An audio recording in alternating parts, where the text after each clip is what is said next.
Mais je peux même m'avancer avec la meilleure intention du monde auprès du vieux, en disant mais il faut que je le mobilise, il faut pas qu'il se désintéresse, il faut qu'il soit toujours sollicité. Il faut qu'il arrive toujours à s'inscrire dans un schéma qui est le schéma que je reproduis auprès de lui, et qui est le schéma de l'idéologie dominante, lequel schéma de l'idéologie dominante est le schéma de l'autoproduction et d'exploitation de soi par soi.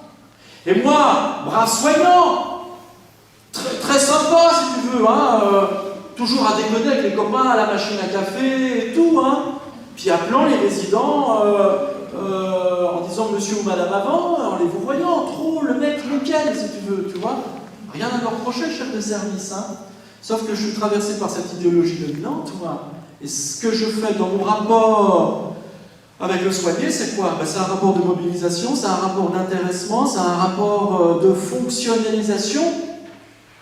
Et ce faisant, je suis en train de transposer sur lui, sur celui-là qui veut se contenter d'exister, parce que putain, il voudrait avoir ce luxe qui s'appelle être fatigué.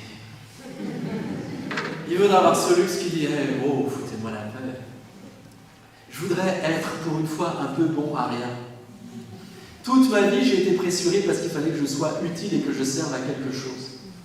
Et là, alors que je voudrais enfin la paix, alors que je voudrais éviter ce fonctionnalisme, qu'est-ce qu'on me dit? On me dit mobilise-toi, on me dit intéresse-toi.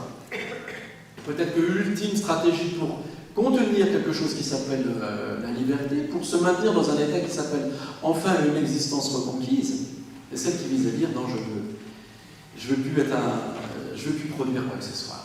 Je veux gaspiller mon temps. Je veux, avec un luxe et une noblesse arrogante, être inutile longtemps. Et je n'irai pas à vos ateliers d'art-thérapie. Je ne chanterai pas du Michel Sardou. Je ne toucherai pas vos tambourins. Non. Il y a quelque chose ici qu'on a à méditer. Et il me semble que ça a été énoncé par Sioran qui dit, moi, en tant que vieux, je revendique le droit à la fatigue. Et bien sûr, c'est difficilement audible dans une société qui, comme la nôtre, est une société qui vise à considérer que chaque individu doit aller puiser en lui les forces suffisantes qui doivent être convertibles en matière à exploiter, en matière à convertir en énergie. Ça va ce premier point, proposition?